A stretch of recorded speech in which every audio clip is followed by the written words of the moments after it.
Please consider supporting us by clicking on the like and subscribe buttons. Your support will be greatly appreciated. Explanations of British abolitionism. The subject of British abolitionism has long been controversial, complex, and even baffling. It also raises the issue of moral progress in history, whether groups of reformers and even nations can succeed in eliminating deeply entrenched forms of human oppression, and if so, by what methods, misconceptions, and under what conditions. We now know that with respect to economic self-interest, British humanitarianism, at least in its abolitionist form, did not pay. By 1857, many knowledgeable Britons agreed with the London Times. Confessedly, taking the grand summary view of the question which we cannot help taking after a quarter of a century, the process was a failure. It destroyed an immense property, ruined thousands of good families, degraded the Negroes still lower than they were, and after all increased the mass of slavery in less scrupulous hands, i.e., Cuba, Brazil, and the United States. Even the anti-slavery economist agreed that with the example of West Indian emancipation before them, it could not be expected that Southern statesmen in the United States would ever risk the liberation of their slaves on such conditions. If Parliament had not outlawed the British slave trade in 1807, British West Indian plantations, especially in Jamaica and the recently conquered colonies of Trinidad and Demerara, would have produced much greater wealth, the kind of productivity and wealth later enjoyed for many decades by slave-importing Cuba and Brazil. As the historian Seymour Drescher has recently shown, by the 1820s leading political economists had abandoned Adam Smith's famous arguments for the universal economic superiority of free labor. While many remained silent on the issue, Edward Gibbon Wakefield correctly predicted in 1830 that West Indian emancipation would lead to a sharp fall in sugar production if the freed slaves had any access to uncultivated land and thus to subsistence farming. Wakefield condemned slavery, but saw emancipation leading to the substitution of 800,000 savages for the same number of slaves. He would surely not have been surprised by the conditions of the 1840s that ultimately prompted Britain to assist West Indian planters in importing hundreds of thousands of East Asian indentured servant coolies to replace slaves. Yet in 1833, and especially in 1838, despite such warnings, Britain, hardly a champion of egalitarian democracy, took the leadership in peacefully emancipating its own nearly 800,000 colonial slaves, and also used its wealth and naval power to pressure other resisting and highly skeptical nations, such as France, Spain, and Portugal, to end their own oceanic slave trades. In 1843, Lord Aberdeen, the Tory Prime Minister, even risked serious damage to British-American relations by affirming that Great Britain desires and is constantly exerting herself to procure the general abolition of slavery throughout the world. Why would Britain have taken such gigantic steps that were clearly contrary to its national interests, as commonly defined? Sad to say, in a present-day world that seems to be governed by clashing self-interests and material forces, where we have learned that idealistic rhetoric usually cloaks nationalistic purposes, or even far more diabolical schemes, it has become increasingly difficult to explain collective actions that profess to be driven by virtuous ideals or a desire to make the world a better place. During the past century, various national leaders have ordered the slaughter of tens of millions of people as the supposedly necessary means to perfect the world. Today, we are far more cynical, I fear, than the generations at the beginning of the past genocidal century, before the First World War and the Russian Revolution. If we take a quick snapshot of Britain in the late 18th and early 19th centuries, it is not the first country we would choose in predicting the leader of a vast crusade to stamp out the slave trade and liberate hundreds of thousands or, through its influence, millions of slaves. Unlike the United States and France, England had no democratic revolution, and for British leaders, the very ideal of equality was abhorrent. According to Edmund Burke and the anti-Jacobin coalition of Whigs and Tories, equality was synonymous with tyranny, Aristocracy was synonymous with freedom in the sense of guarding against populist despotism and tyranny in the name of the majority. Inequalities of power had shaped British society like a vast pyramid, with the nobility and great landlords at the top, in control of a highly decentralized government. Throughout the towns and countryside, a vast and deferential servant class waited on the privileged, including most people we would think of as middle class. If we accept the vivid portrayals by 19th-century English novelists, many of the servants acted and were treated like slaves. Before 1832, suffrage was limited to a tiny minority, mostly owners of very substantial property. Catholics and Protestant dissenters, that is, groups like the Quakers and Presbyterians outside the Church of England, were barred from the professions, universities, and public office. In Ireland, a small Protestant minority exploited the country as if it were a plantation. In far-off India, the British drew extraordinary wealth from systems of exploitive labor that were arguably as bad as slavery in the West Indies, but that received far less publicity. Indeed, it was not until 1860 that it became illegal in India to own a slave. In England itself, young men of the lower orders were vulnerable to being kidnapped by press gangs and forcibly conscripted into the navy, where the punishment of flogging was as common as on a slave plantation. Lower-class women who were technically free worked long hours in mine shafts or mills. Orphan children were transported northward by the thousands to work in the factories of Lancashire. Despite some agitation in the 1780s and early 1790s for political reforms, especially the extension of suffrage, a powerful and prolonged reaction against the French Revolution, symbolized by its reign of terror, enabled a highly reactionary Tory government to block significant change. Even the modest enfranchisement of some of the more privileged middle class was not possible until 1832. Until 1875, some English workers were sent to prison for quitting a job. Antiquated master-servant laws often required and enforced year-long or even longer contracts between employers and employees, and the latter were often jailed for violating a contract. It is easy to understand why, by the 1840s, working-class radicals attacked and broke up meetings of abolitionists who were accused of ignoring and diverting attention from nearby oppression that was far worse than the treatment of distant Negroes. As it happened, despite reactionary politics and scenes of domestic oppression, Britain moved quickly from being the world's leading purchaser and transporter of African slaves to the total outlawing of its slave trade in 1807. Then, beginning in 1823, the nation took steps intended to protect and ameliorate the condition of slaves in its colonies in the West Indies, South Africa, and the Indian Ocean, but not India.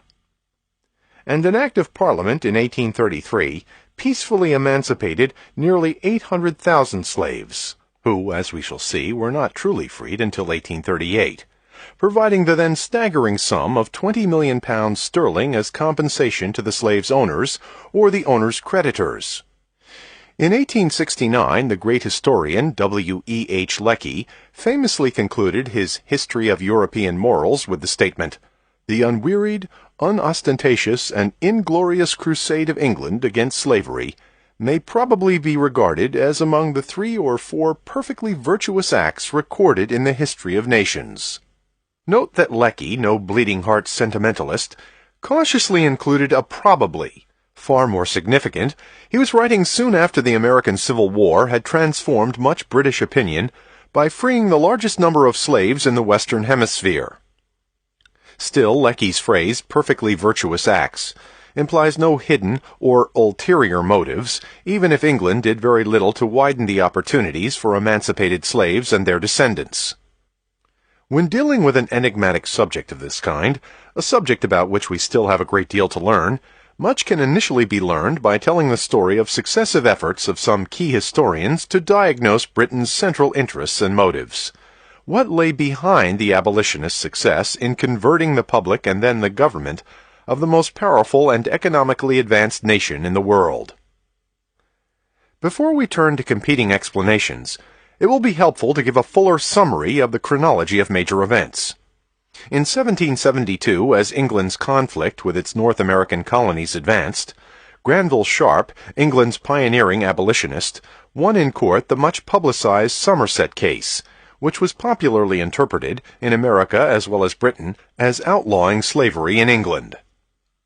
Sharp also began corresponding with early American abolitionists like the Quaker Anthony Benezet, who collected and anthologized various anti-slavery documents.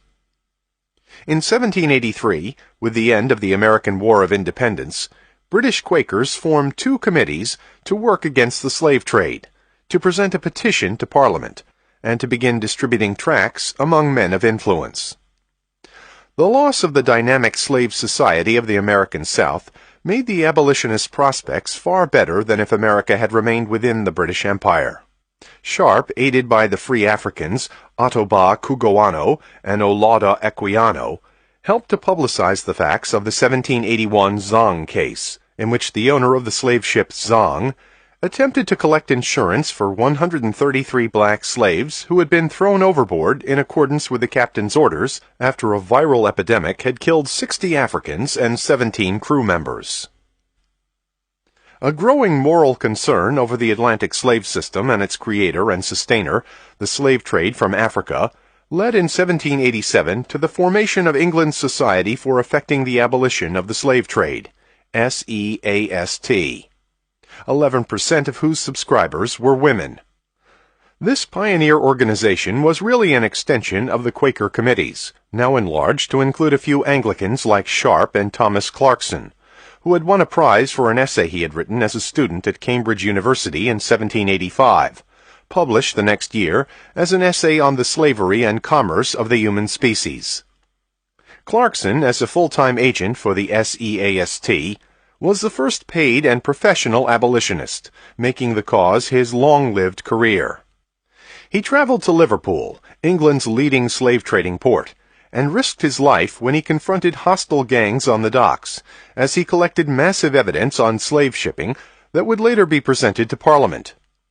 Although Granville Sharp preferred a more general attack on the slave system, the reformers made a crucially important tactical decision to limit their focus to the slave trade. They assumed that if the trade were ended, planters would be forced to take far better care of their slaves and ultimately move toward emancipating their labor force.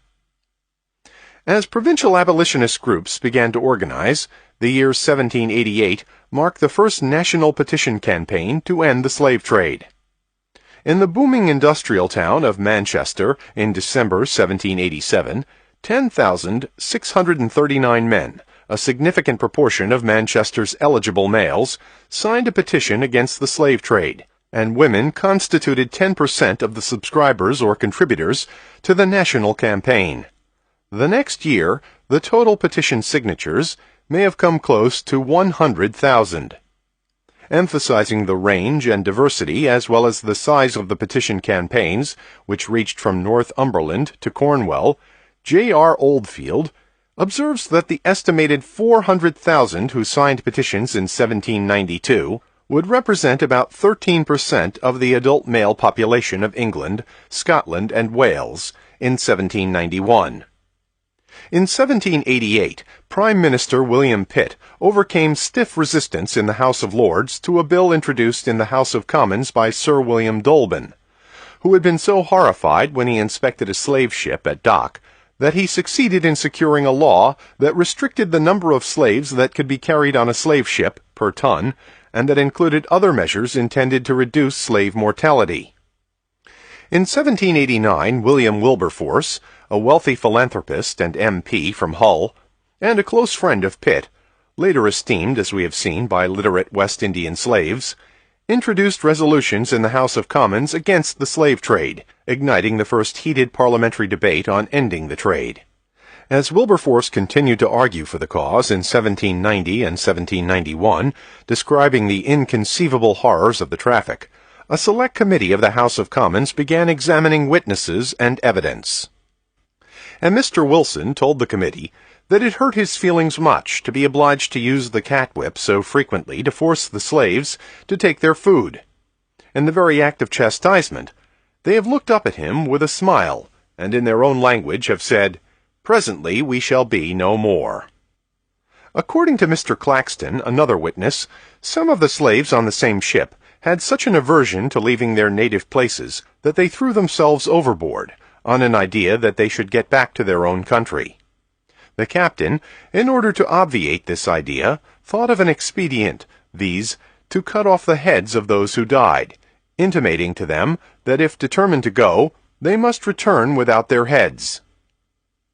In 1792, the government received 519 anti-slave trade or anti-slavery petitions, containing some 390,000 signatures. The West Indian interests were stunned as the press began promoting the cause and a popular movement arose to boycott slave-grown sugar, much as the North American colonies had earlier boycotted British imports.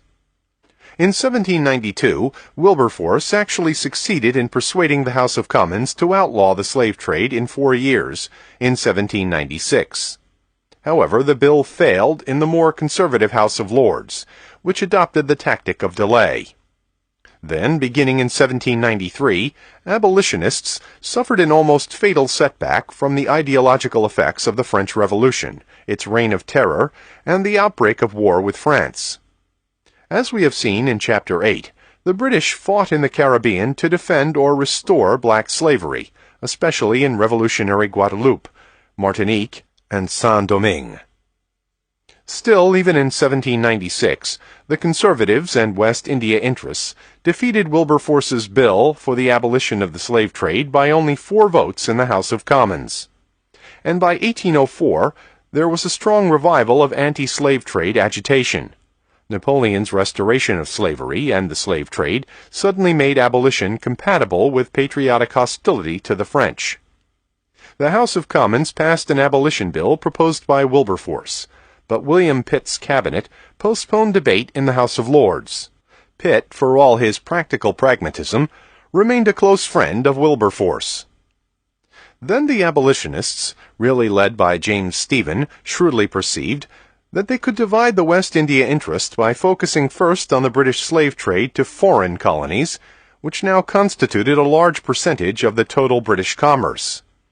In 1805, Prime Minister Pitt issued an order in council stopping the slave trade to foreign colonies, such as Trinidad, which the British had captured in 1797, and which speculators eagerly wished to develop into a major plantation society. In 1806, the abolitionists scored their first great triumph. Ironically and brilliantly, as Roger Anstey pointed out long ago, they concealed all humanitarian motives and pushed hard for a foreign slave trade bill in terms of national and military self-interest.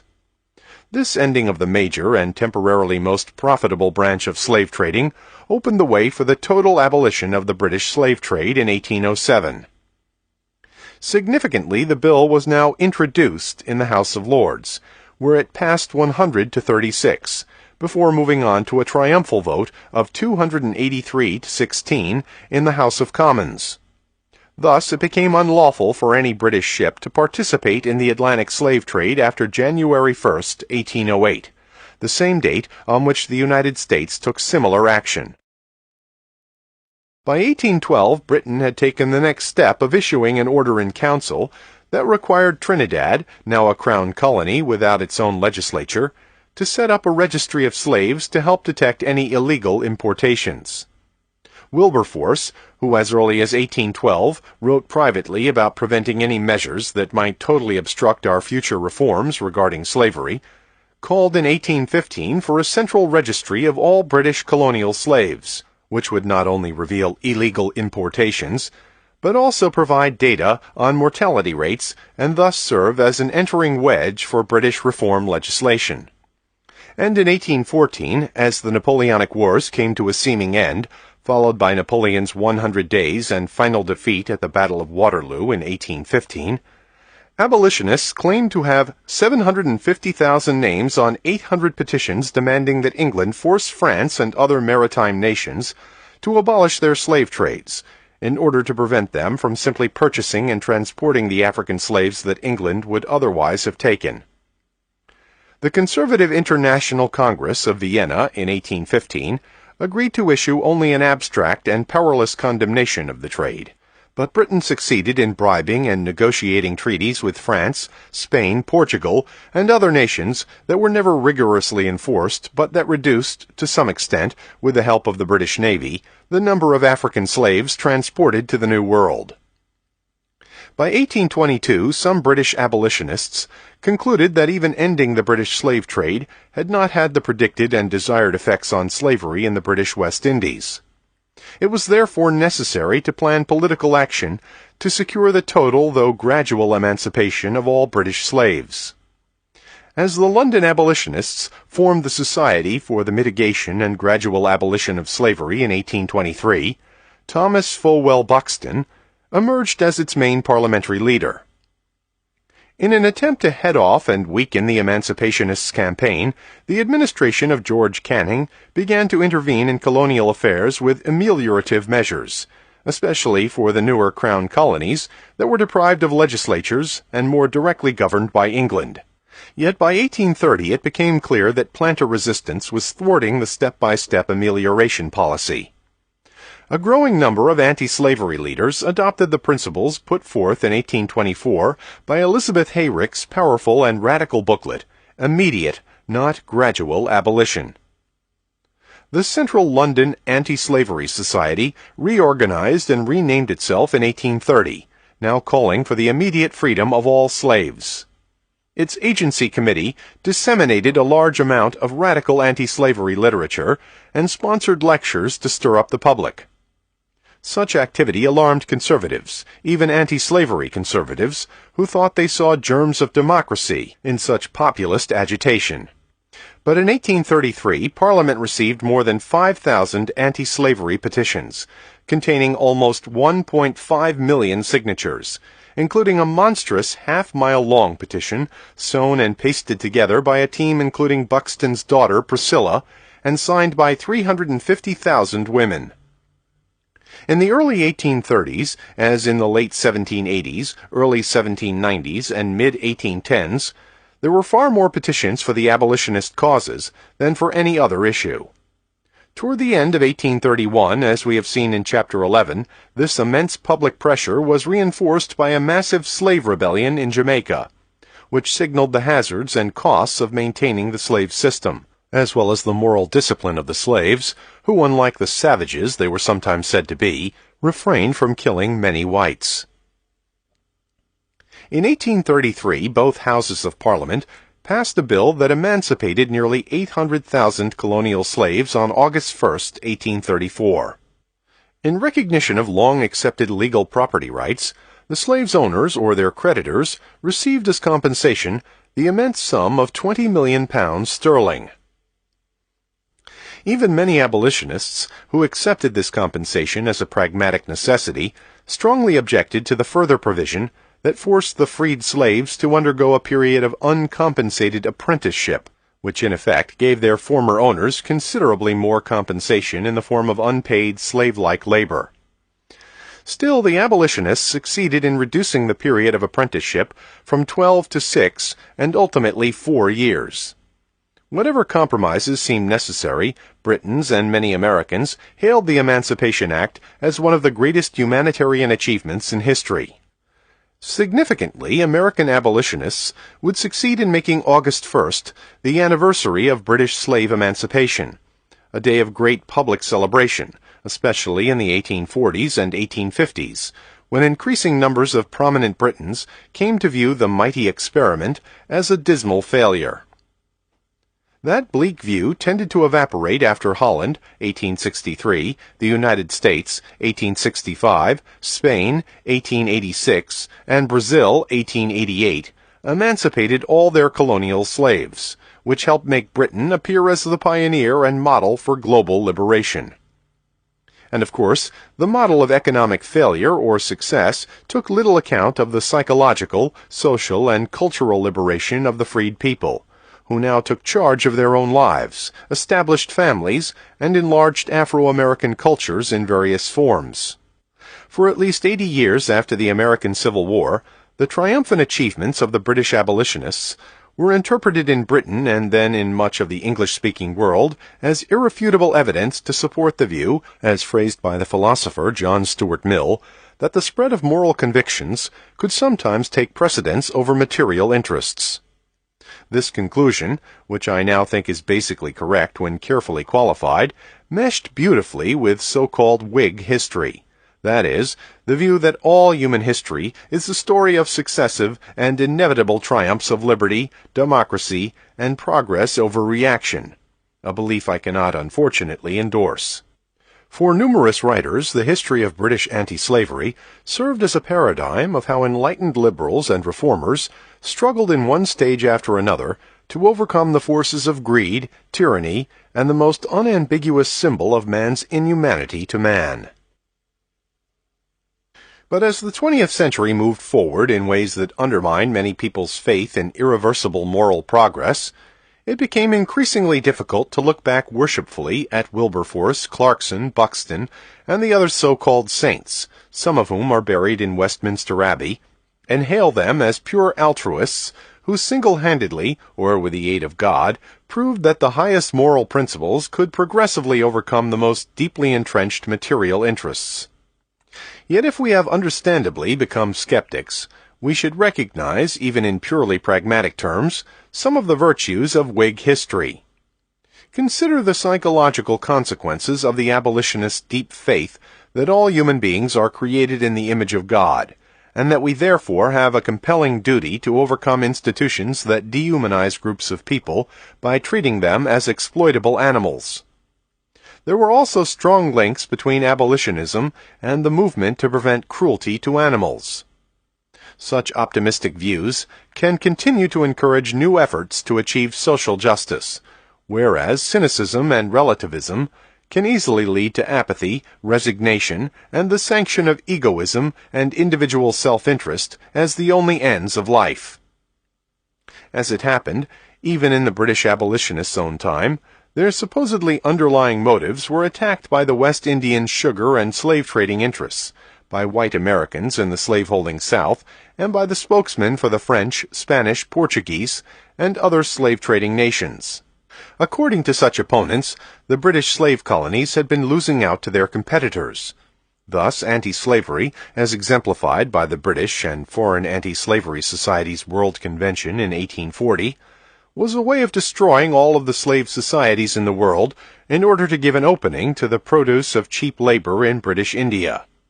Anti-slavery, in short, was perceived as a tool of British imperialism, a Trojan horse to enable perfidious Albion to gain control of Cuba, Texas, and even such other regions as Canton, as a result of the First Opium War in China. Early critics also pointed out that abolitionist propaganda was a way of diverting Britain's attention from the much closer ravages of industrialism, from the dark satanic mills where workers, including women and small children, were in effect imprisoned in factories and were far more oppressed than the slaves who worked in the open air and sunny fields. The historian E.P. Thompson quotes an anonymous Manchester cotton spinner who complained, "The Negro slave in the West Indies, if he works under a scorching sun, has probably a little breeze of air sometimes to fan him. He has a space of ground, and a time allowed to cultivate it. The English spinner slave has no enjoyment of the open atmosphere and breezes of heaven. Locked up in factories 8 stories high, he has no relaxation till the ponderous engine stops, and then he goes home to get refreshed for the next day. No time for sweet association with his family. They are all alike, fatigued and exhausted." In the mid-20th century, the most influential challenge to the humanitarian thesis came from Eric Williams' Capitalism and Slavery, published in 1944. Williams, a brilliant black Trinidadian, wrote a doctoral dissertation at Oxford, taught at Howard University in Washington, and eventually became Prime Minister of Trinidad Tobago. His work is still widely accepted in the West Indies.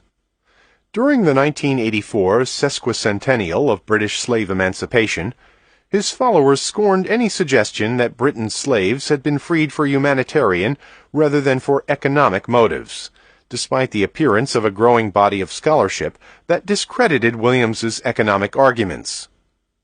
Williams's principal arguments support 2 broad conclusions. First, he maintained that European merchant capitalism created the immensely lucrative New World plantation system fueled by the Atlantic slave trade. According to Williams, profits from the slave trade, or from the overseas slave system as a whole, it was sometimes difficult to tell which Williams meant, provided most of the capital that financed the English Industrial Revolution. Williams's second conclusion stemmed from the assumption that the American War of Independence initiated a period of irreversible economic decline in the British Caribbean, and also coincided with Britain's decisive shift from mercantilism toward the laissez-faire capitalism of Adam Smith. Certainly, believers in divine providence could conclude that Jamaica, Britain's wealthiest colony, had angered the Creator, since 6 devastating hurricanes struck the island in the first 7 years of the 1780s. Some earlier historians, especially Lowell Joseph Ragetz, in his Fall of the Planter Class in the British West Indies, argued that the period of irreversible decline started earlier in 1763. Both Ragetz and Williams presented a picture of inefficient slave labor, white population loss, chronic indebtedness, soil exhaustion, and plantation bankruptcies. Thus, for Williams, these former island cornucopias of wealth were increasingly sustained only by mercantilist duties or subsidies that led to chronic overproduction for the protected British market. While Williams acknowledged that a brilliant band of abolitionists won fame by conducting what he termed one of the greatest propaganda movements of all time, he argued that in the broadest terms, slavery was doomed by the transition from mercantile to industrial capitalism and free trade. More specifically, the government's motives were determined by the fact that British planters could no longer compete with Cuban and Brazilian sugar in foreign markets, and that their level of production for Britain must be brought down to the level of home consumption. To that end, Williams insisted that sentimental history should not be allowed to obscure the essential truth. Overproduction in 1807 demanded abolition of the slave trade. Overproduction in 1833 demanded emancipation. Such economic determinism easily leads to the ironic conclusion, surely not endorsed by Williams, that we cannot expect moral arguments to accomplish anything. We must either use force or passively wait for fundamental economic changes. With respect to Williams's first thesis, no one can doubt that slave labor proved to be indispensable for the rapid European settlement and development of the New World. It seems no less certain that the expansion of the slave plantation system from 15th century Sicily, Madeira, and São Tomé to 19th century Cuba, Brazil, and North America contributed significantly to Europe's and also America's economic growth. But economic historians have wholly disproved the narrower proposition that the slave trade, or even the plantation system as a whole, created a major share of the capital that financed the Industrial Revolution. It is Williams's second thesis, the one regarding the end of the British slave trade, followed by slave emancipation, that has provoked the most heated controversy, and that is most relevant here. A succession of deeply researched works by Roger Anstey, Seymour Drescher, and David Eltis, to say nothing of a somewhat separate debate, in which I myself have been involved, have re-examined the relationship between anti-slavery and capitalism. In 1975, Anstey showed that by every canon of national economic interest, 1806-7 was the very worst time for Britain to abolish its slave trade. At that juncture in the Napoleonic Wars, Britain needed every export market outside of enemy control on which she could lay her hands. In the early 19th century, the British West Indies' share of Britain's total oceanic trade was higher than at any time in the 18th century. In 1977, Seymour Drescher's hard-hitting book, Economicide, British Slavery in the Era of Abolition, argued that abolition of the slave trade was comparable to committing suicide for a major part of Britain's economy. Loaded with statistical tables and organized like a lawyer's brief, Economicide totally destroyed the widely accepted belief that the British slave system had declined in value before Parliament outlawed the slave trade. Using statistics on overseas trade, Drescher showed that the value of British West Indian exports to England and of imports in the West Indies from England increased sharply from the early 1780s to the end of the 18th century. Drescher also demonstrated that the British West Indies share of the total British overseas trade rose to high peaks in the early 19th century, and did not begin a long-range decline until well after Parliament deprived the colonies of fresh supplies of African labor. After assessing the profitability of the slave trade, which brought rewards of around 10% on investment, and the increasing value of the British West Indies, Drescher contended that the British slave system was expanding, not declining, at the beginning of the 19th century. The 1807 Abolition Act came at a time when Britain not only led the world in plantation production, but had the opportunity, thanks to naval power in the wartime conquests of Trinidad, Demerara, Berbice, and Essequibo, of nearly monopolizing the slave trade and gaining a preponderant share of the growing world market for sugar and coffee. Far from being old in some global sense, old soil, old habits, old techniques, as Ragatz and Williams maintained, Drescher affirmed that the British slave system was young, and it seemed so to contemporaries. As for the issue of soil exhaustion, complaints arose as early as the 1660s, and the erosion was never permanent. Plantation regions, like other farming regions, went through cycles of soil exhaustion and rejuvenation.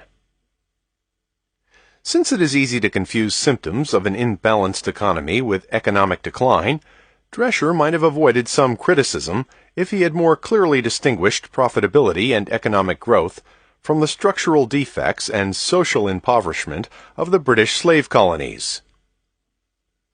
These were regions in which most English and Scottish planters and bookkeepers, managers, eagerly sought to make at least a small fortune and then return home across the Atlantic.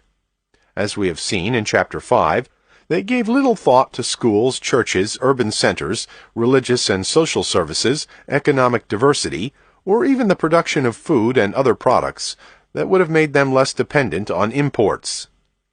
Still, economicide undercut a vital part of the Williams thesis, and in 1987 it was reinforced by Drescher's Capitalism and Anti-Slavery, and by the massively researched work of David Eltis, Economic Growth and the Ending of the Transatlantic Slave Trade. Eltis's main arguments can be summarized as follows. Slave labor on the plantations of the New World and Indian Ocean, such as the British island Mauritius, attained maximum economic importance after Britain and the United States had outlawed their overseas slave trades and during the half-century between 1816 and 1865. During this period, Britain spent some £12 million, a staggering sum, in its minimally successful effort to suppress the international slave traffic by patrolling African coasts, raiding African trading posts, bribing and coercing other nations to sign anti-slave trade treaties, seizing suspected slave ships, and even sending cruisers to attack ships in Brazilian waters. According to Eltis, slavery became more valuable to the Atlantic economy because economic growth created a soaring demand for such consumer goods as sugar, coffee, tobacco, and cotton textiles, all of which could be produced much more cheaply by slaves. In Britain alone from 1785 to 1805, sugar consumption rose 80% and cotton imports quadrupled despite rising prices. The supposedly glutted markets of slave-produced goods that caught the attention of Ragatz and Williams were artificial and temporary. Britain's preeminent textile industry could not have survived without an expanding supply of cotton, almost all of which was produced by slaves until 1865. At the beginning of the 19th century, Britain possessed rich, uncultivated lands in Jamaica, and especially in the newly acquired colonies of Trinidad and Demerara. Jamaica alone was exporting 5 times as much coffee as Cuba and Rio de Janeiro combined. Even with a wholly inadequate supply of slaves, Demerara was emerging as a promising source of cotton for the British textile market. If British Guiana, which included Demerara, had been supplied with more slaves, Britain's dependence on U.S. cotton would have lessened. In the 26 years between Britain's abolition of its slave trade in 1808 and its emancipation of slaves in 1834, the slave population declined by 25.3% in the new sugar colonies and by 10.8% in Jamaica. The British government succeeded not only in stopping the flow of slave labor from Africa to the British colonies, but also in restricting the sale or movement of slaves from the older, more densely populated islands like Barbados to the highly productive frontier zones. In the 1820s, slaves in Demerara and Trinidad were producing 3 or 4 times as much as those in Barbados or Jamaica. This anti-slavery policy raised production costs and prevented British planters from exploiting the expanding world market. Hence, British anti-slavery policy gave an enormous stimulus to entrepreneurs in Cuba and Brazil, who continued to import African slave labor, most often illegally. As Eltis convincingly argues, for the Americas as well as for Britain at the onset of industrialization, there was a profound incompatibility between economic self-interest and anti-slavery policy. After 1838, British leaders learned with dismay that free black laborers were unwilling to accept the harsh plantation discipline and working conditions that made sugar cultivation a highly profitable investment. To save the plantations of Jamaica, Trinidad, and British Guiana from complete ruin after apprenticeship ended in 1838, Britain first resorted in 1840 to the device of making contracts with freed African slaves. After abolitionists put a stop to this subterfuge, Britain tried in 1843 to persuade the American government to participate in a plan for transporting American free blacks to the British West Indies. After that proposal failed, the British eventually turned to Asian immigrants as a solution to the labor shortage.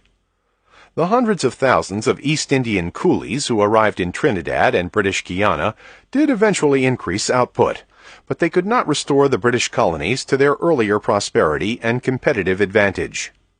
Despite the policing actions of the British Navy, between 1811 and 1860, approximately 2.25 million African slaves were imported into the New World. Eltis estimates, after an analysis of demand and supply, that without British naval, diplomatic, and ideological pressure, approximately 213,000 more African slaves would have been shipped across the Atlantic after 1830, mainly to Brazil and Cuba. Clearly, the economic costs of such abolitionist policies were extremely high. During the first 6 decades of the 19th century, there was more than an ample supply of slaves on the African coasts. Since the culture of enslavement continued to operate in Africa long after the sharp drop in European demand, the number of slaves in West Africa soon surpassed the number in the New World. Hence, the price of slaves remained relatively low and stable. Yet throughout the American plantation societies, slave prices continued to rise in response to labor shortages. If free market conditions had prevailed, as increasing numbers of English leaders wished, if there had been no anti-slavery intervention by the British government, if the flow of African slaves to the New World had increased, labor costs on New World plantations would have fallen, and consumers would have paid much less for sugar, coffee, and cotton goods. British merchants could then have sold more manufactured goods in markets extending from Brazil and the West Indies to Africa itself. That said, we must conclude that capitalist self-interest as a source of human exploitation and suffering in the early industrial era could have been even worse than it proved to be. If Britain had not outlawed its slave trade, emancipated nearly 800,000 slaves, and then promoted abolitionism throughout the world, the Western world's economic growth might well have increased at a faster rate, but with even more appalling human costs. While it is clear that free market policies would have led to even more horrendous social consequences as the price of economic growth, a lesson we should remember, how can we account for the fact that Britain pursued anti-slavery policies for so prolonged a period? Most British and American abolitionists would have agreed with Granville Sharp, who wrote that no gains, however great, are to be put in competition with the essential rights of man, and that no man can be truly loyal to God and his country who is so totally devoid of first principles as to favor slavery. But these were hardly principles that could long guide the leaders of the world's most powerful and economically expansive nation. Clearly, it is one thing to find various non-economic motives among British abolitionists, the media, and the public they succeeded in mobilizing, and quite another to believe that majorities of hard-headed MPs would vote for more measures that they knew could lead to economic disaster, undermining the colonial plantation economy that by 1805 accounted for about 1/5 of Britain's total trade. In the mighty experiment, the most brilliant and imaginative analysis we have of this mighty subject, Seymour Drescher shows how the new allure of science, the belief in rational planning, social engineering, and controlled change, enabled the British government to launch optimistic experiments initially based on a commitment to extremely gradual progress and increasingly grounded in a faith in the ultimate economic superiority of free wage labor. Ironically, Drescher has discovered that the major economists who succeeded Adam Smith acquired new doubts and failed to confirm or develop Smith's somewhat inconsistent thoughts on the inefficiency and high price of slave labor, even when they morally deplored it. Yet the years that immediately followed British emancipation in 1834 conveyed the illusion of success, in part because the system of so-called apprenticeship still meant 4 years of unpaid coerced labor. British consumers were also required to subsidize, by means of duties and high prices, the sugar and other commodities produced by former British slaves, and the news that Caribbean blacks had accepted apprenticeship by not resorting to violence brought much relief and restored the confidence of many investors. As we have seen, however, faith in the quasi-scientific experiment began to melt fairly soon after the abolition of apprenticeship enabled thousands of slaves in the larger colonies, such as Jamaica, Trinidad, and British Guiana, to leave the plantations and find land of their own. Drescher vividly chronicles this decline as West Indian planters, having lost a productive and dependable labor supply, faced invincible competition not only from Cuban and Brazilian slave-grown sugar, but from European sugar beets. According to Benjamin Disraeli, the great Tory leader, the experiment was the greatest blunder in the history of the English people. It had simultaneously ruined the British colonies, encouraged the African slave trade, and revealed the quackery of economic science. By the later 1850s, much of the English press agreed with the London Times that the sum of slavery is not diminished. It has only been transferred from us to more grasping, pitiless, and unscrupulous hands. Never was the prospect of emancipation more distant than now that foreign slave owners are establishing a monopoly of all the great staples of tropical produce. In 1855, one of Britain's most venerable political economists predicted that we do not venture to hope that we, or our sons, or our grandsons, will see American slavery extirpated from the earth. In his earlier work, having shattered the Williams tradition that anti-slavery succeeded because it advanced Britain's economic self-interest, Drescher addressed the quite different issue of explaining the power and immense public support of abolitionism. After rejecting economic interest as a motive, he emphasized the distinctive political culture that led a significant proportion of the British population to oppose slavery. By making informed comparisons with other countries, especially France, Drescher dramatized the remarkable uniqueness of the active British opposition to slavery, which cut across lines of class, party, and religion. This support, especially from the unenfranchised masses, cannot be explained by economic interest, at least in any conventional sense. Drescher argued that it depended on widespread literacy and a tradition of political consciousness and activism. From the mid-18th century on, publications like Gentleman's Magazine had attacked human slavery as a gross injustice. Much English poetry conveyed the same message. The anti-slavery movement was itself a vehicle for political experience and training, for preparing men and women to form societies, to gather petitions, and to demand pledges from political candidates. By the late 18th century, the British public not only refused to tolerate the intrusion into England of colonial institutions, but began to insist that British standards of freedom be extended to the high seas and colonial plantations. From the colonial planters' viewpoint, this was anti-slavery imperialism. Still, for all their brilliance and originality, Drescher's books never really tell us why anti-slavery, among dozens of competing reforms, won such overwhelming support that abolitionists were virtually unopposed in most regions of Great Britain, in striking contrast with the northern United States. By 1833, the ratio of British signatures calling for immediate emancipation when compared to those in opposition was more than 250 to 1. And while Drescher refers vaguely to molders of public opinion, we still have more to learn about the local activists who organized meetings, disseminated tracts, and solicited petition signatures. Most historians have overlooked Thomas Clarkson's diary of his tours through England and Wales in 1823 and 1824, which tells in great detail how he would visit local clergymen or town leaders, hand out anti-slavery tracts, and encourage them to set up local anti-slavery societies. At times, Drescher writes as if mobilization of opinion were a self-sufficient force. When discussing the initial mobilization in Manchester, for example, it is Manchester itself that launches the petition campaign, aims for a mass enrollment of its male inhabitants, and begins its long search for a myth that would elevate its citizens above the prosaic level of their daily working life. In actuality, London's elite committee for the abolition of the slave trade established close ties from the start with the Manchester Society. Groups of ministers, manufacturers, and skilled artisans carefully planned tactics and programs to arouse the general public. But again, why was it England, a nation deeply transformed by the world's first industrialization and divided by class and religious struggles, that found a way of uniting a stable elite leadership with mass appeal, and in a cause that threatened specific property rights and social order, to say nothing of imperiling the economic benefits that David Eltis has so forcefully underscored?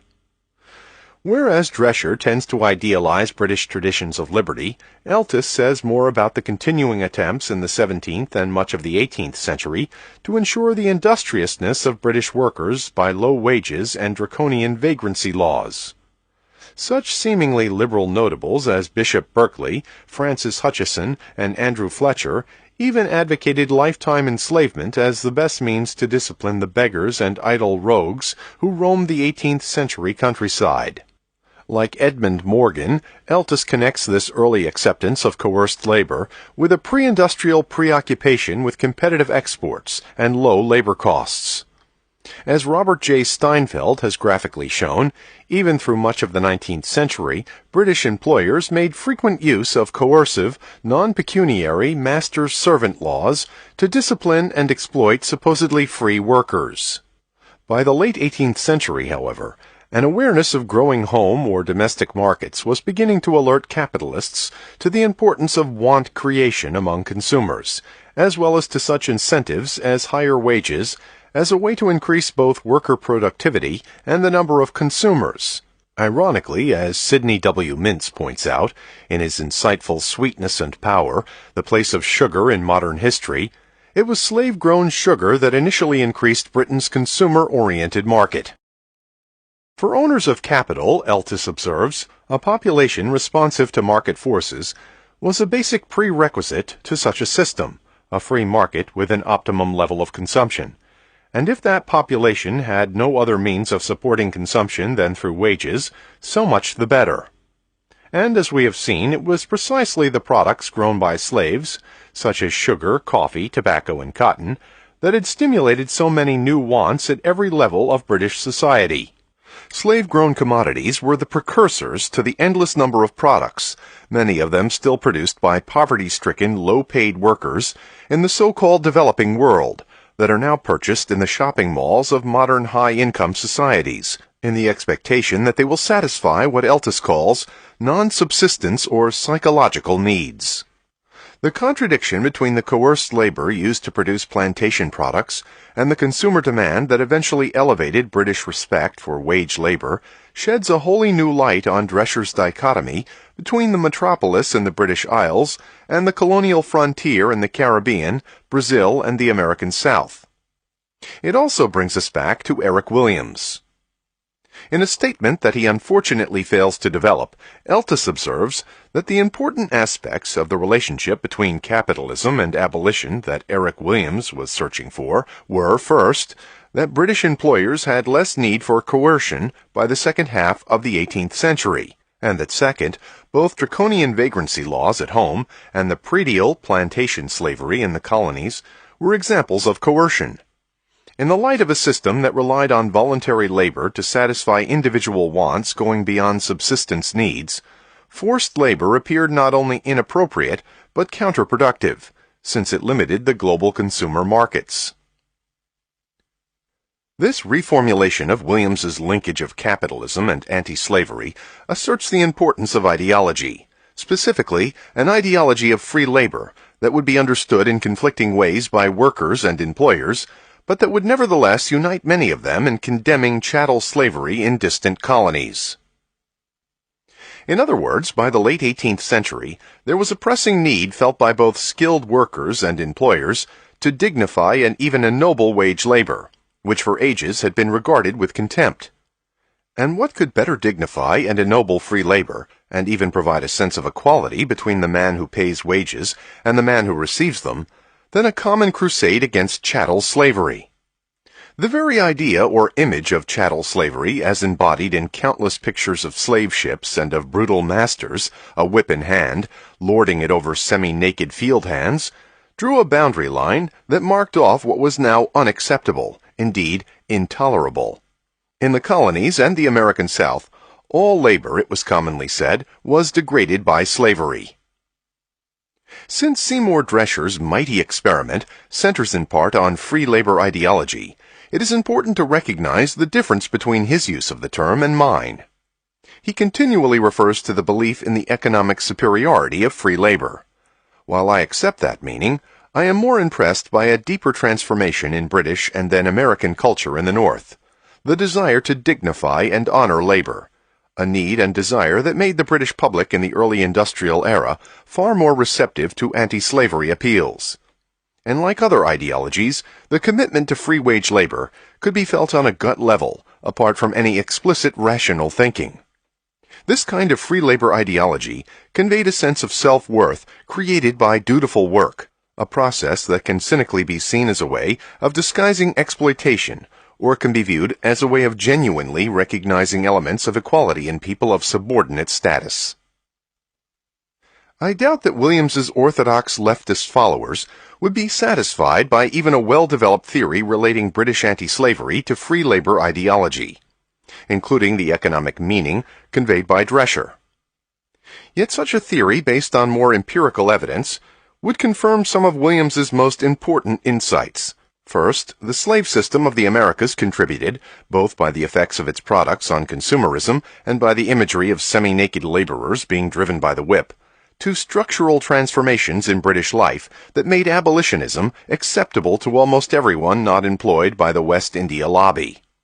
Second, British leaders became committed to colonial labor reform only when they became convinced that free labor would be less dangerous than slavery and more beneficial for the imperial economy as a whole. As we have seen, there were important second thoughts after plantation production plummeted, and after Britain became infected, beginning in the mid-19th century, by much pseudo-scientific racist thought. In contrast to Williams's cynicism, however, a theory based on free labor ideology does not diminish the moral vision and accomplishments of the abolitionists. There is a world of difference between abolition as a calculated response to overproduction and abolition as a means of promoting and dignifying free labor.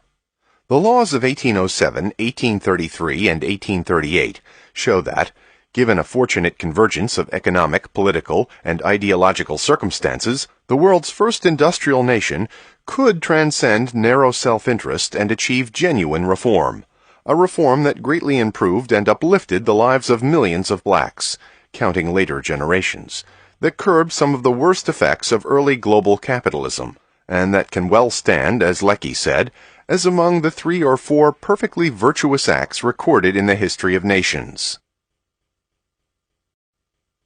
Please consider supporting us by clicking on the like and subscribe buttons.